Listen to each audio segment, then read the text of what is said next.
নে, তোকে কতবার না বলেছি অচেনা লোকদের এইভাবে ডাকতে নেই। ভেতরে আয়। কেন মা, ওদের লাগি জ্যান্ত হাতি আছে?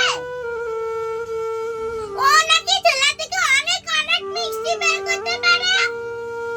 ধুর পাগলি, হাতি আবার ঝোলায় থাকে নাকি? ওটা ওর সওদার ঝোলা। তুই এখন পড়তে বস তো।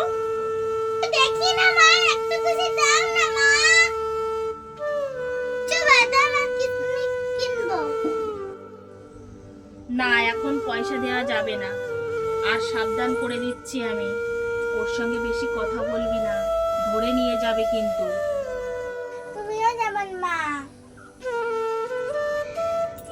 আমাকে কেউ ধরে নিয়ে যেতে পারবে নাকি? আমি তো তোমার কাছেই